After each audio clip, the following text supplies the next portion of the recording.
This is one of the thousands of unregulated, unmonitored mines in the DRC. It's crawling with children, working like modern-day slaves. A 12-hour-long day of punishing work may earn them the equivalent of £1. Although one of the poorest countries on earth, DRC is rich in minerals. But a history of brutal colonial exploitation looks like being repeated now, in 2017.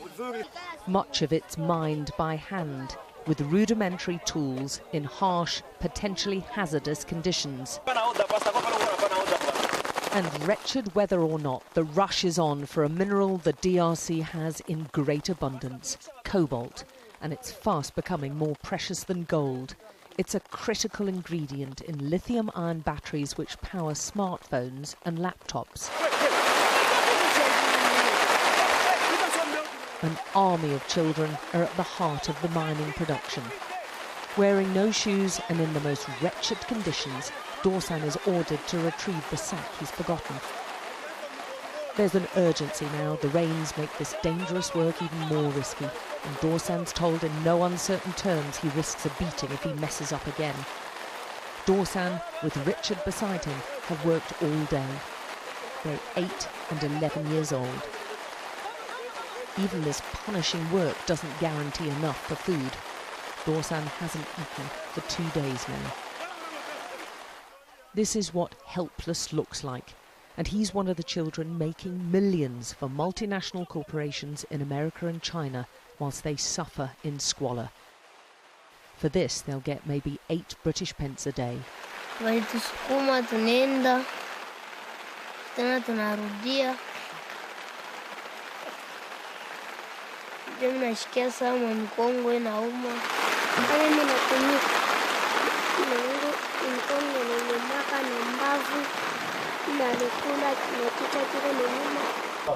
The tunnels are dug by hand with no supports.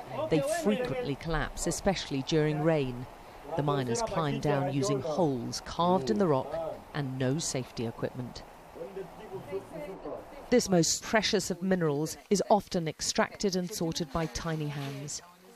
They don't wear gloves or masks, yet the World Health Organization says exposure to cobalt and breathing in its dust fumes can cause long-term health problems. We visited 5 different mines across the south of DRC and found all use child workers. Monica's the youngest worker in this group at just 4. But even those barely able to walk have lost their childhoods to mining. Natalie's 12 years old. My fingers hurt, she tells us. Miles away on a different site, Makumba Mateba shows us the cobalt tunnel he's dug with 3 of his friends. It's physically tough work. They removed all this rock by hand over nearly 4 months. It's incredibly insecure for them. Although this is really rich in minerals and it's going down just 15 metres, there's no support bars, they have no protective masks or protective equipment at all. And right at the bottom I can see water. It's his village's water which Makumba's convinced has caused his health problems. After a lifetime of drinking it, he has a huge tumour on his throat. Quand on est en train de travailler à Quito, là on cultive la tomate, en train de cultiver, si j'ai soif, je pars puiser de l'eau.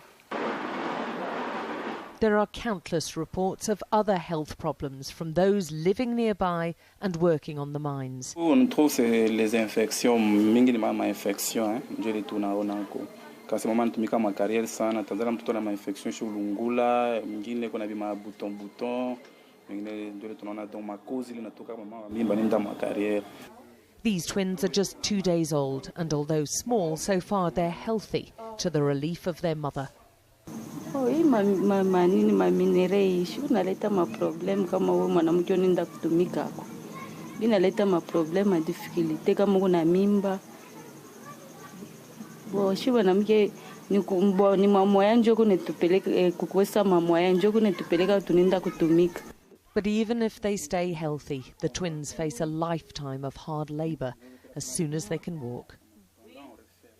The children's cobalt is sold cheaply to mostly Chinese traders who we film secretly. They don't ask questions about where their cobalt comes from or who's worked to extract it. They just want the best price.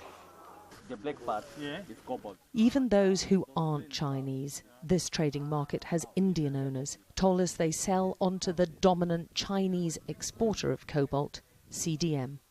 The cobalt first mined here is then sold again to the Chinese parent company, which then supplies some of the world's biggest battery makers. And those batteries, with ingredients which originated in DRC, end up in, for instance, smartphones. It's an intricate supply chain which allows easy deniability for the multinationals making huge profits. An investigation last year by Amnesty found similar human rights abuses. Nothing appears to have changed. Most of these child miners will never own a smartphone. They barely survive from day to day. And many other children like Dorsan will be back again tomorrow, digging out one of the most sought-after minerals of our time for a pittance. Alex Crawford, Sky News in the DRC.